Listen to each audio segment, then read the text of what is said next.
experimentos los destruyó, con lo cual lo que tenemos es una parte de lo que se hizo. El resto que indica que algo pasó incluso en esa parte que puede estremecer más y que ahondaremos en ella, del control mental, lavado de cerebro, cosas que nos parecen ficción. Yo creo que ahí hay una cosa que Santi lo ha contado muy bien, pero todavía que a mí me impresionó mucho de MK Ultra, que fue que los experimentos se hacían, por ejemplo, con prisioneros de la Segunda Guerra Mundial que eran simpatizantes nazis, y que entonces a los cuales hubo algunos experimentos, se les instalaba chips en la cabeza para tratar de controlar sus reacciones.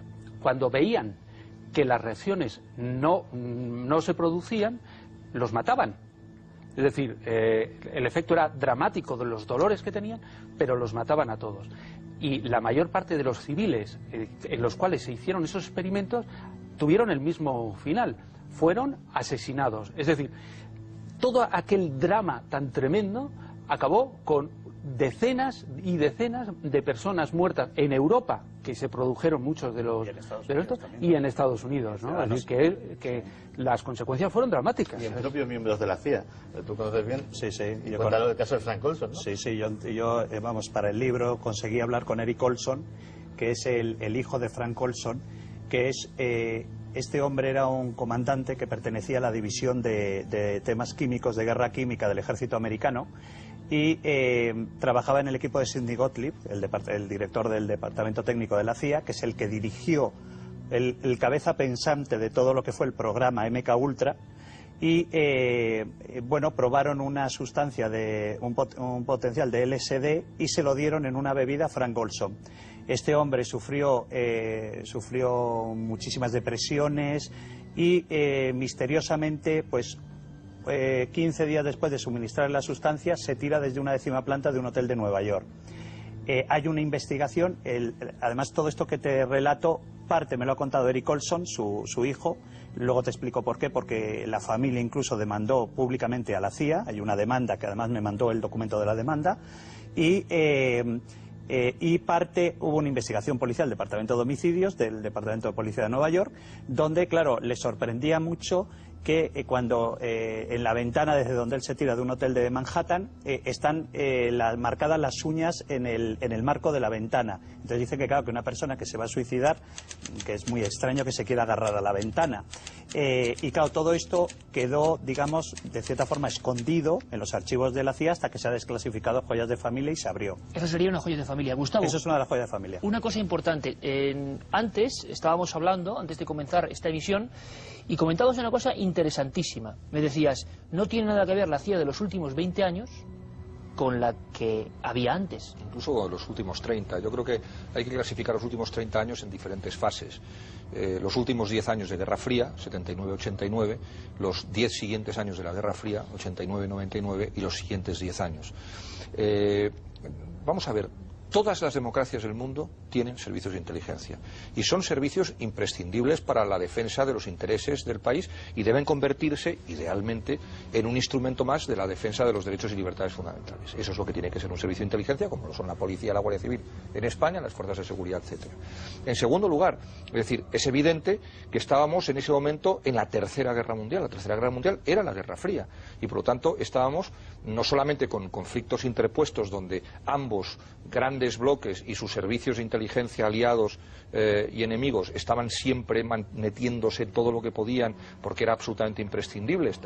Fue una guerra larguísima, de hecho una de las más, quitando la guerra de los 100 años, la Guerra Fría es la guerra más larga de la historia de la humanidad. Tendemos a olvidarnos que tiene centenares de miles de muertos. Es decir, la guerra de Corea es una parte de la Guerra Fría, la guerra de Vietnam es una parte de la Guerra Fría, las guerras de África, las guerras de Centroamérica, todas son partes de la Guerra Fría.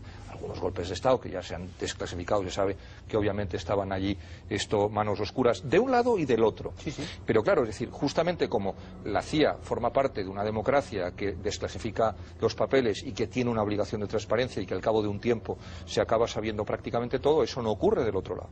O sea, los secretos de la KGB pueden ser mucho más terribles y lo que se sabe es absolutamente espeluznante, ¿no? También estábamos diciendo, lo decía Santi, me parece, que el FSB ruso no tiene nada que envidiar a sus predecesores. En fin, eso es un rumor que corre en diferentes partes. Pero bueno, aquí hay una cosa que hay que meter en la discusión desde este mismo momento, y es que no hay secretos eternos. vamos a hablar de uno clásico, ¿verdad? Uno de los secretos más delicados de la Segunda Guerra Mundial, que era la fecha, el lugar, las tropas, el método de desembarco del día D, no valía absolutamente nada el 7 de junio del 44. Valía algo el 5 de junio del 44, casi el 6 de junio, que es cuando se produce, todavía vale un poco. Es el periódico de ayer. Entonces, por lo tanto, eso también hay que tenerlo muchas veces en cuenta. Cuando se desclasifican cosas a los 30, 40 años es interesante para ver la trayectoria de ciertos países, de ciertos servicios, pero no tienen una trascendencia importante. Por eso muchas veces los sistemas de encriptación, es decir, los sistemas que cifran la información para que se comuniquen los gobiernos, no son indescifrables. Es decir, se pueden romper con superordenadores, tiene que tardar mucho tiempo, pero para cuando se consigue romper la clave, ya la información es perfectamente innecesaria. Gustavo, yo no estoy de acuerdo en que debamos considerar que la CIA, todas las cosas que hizo hasta los años 70, tuvieran algo que ver con la Guerra Fría.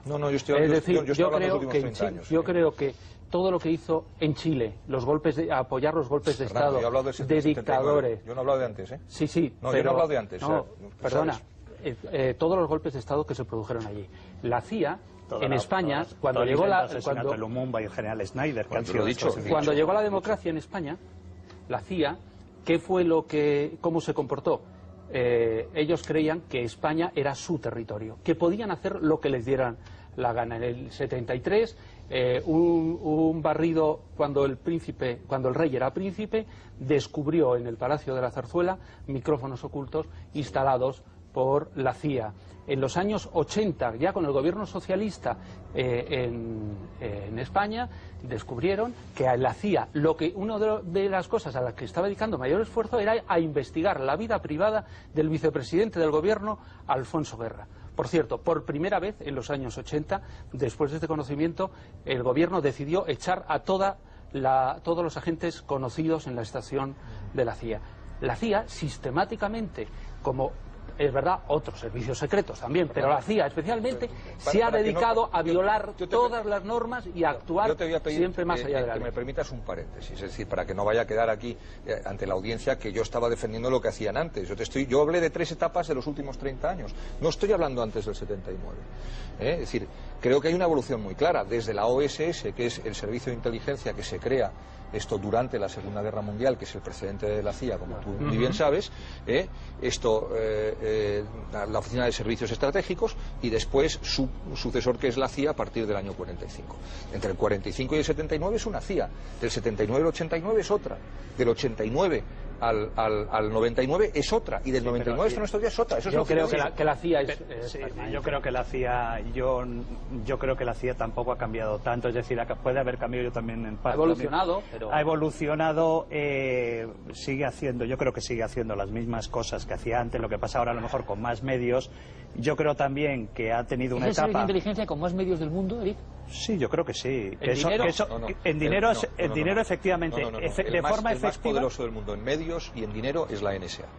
Bueno, sí, la Agencia de Seguridad Nacional, pero bueno, colabora muy estrechamente con la CIA porque... Es el servicio de inteligencia técnico, el que tiene los satélites. Es que hay que especificar que en Estados Unidos hay un montón de servicios de inteligencia, que muchas veces hablamos, pero toda esa información de la NSA... Incluido el FBI, que es un servicio de inteligencia. De contrainteligencia. Va dirigida a la CIA, es decir, la CIA dispone de toda esa información de la NSA, como dispone... No toda.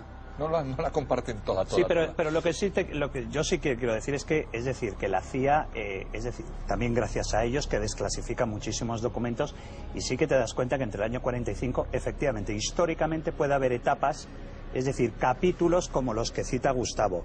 Pero también estoy de acuerdo con el debate de Fernando de que el capítulo que cojas, cualquier capítulo que cojas, tiene mucha porquería.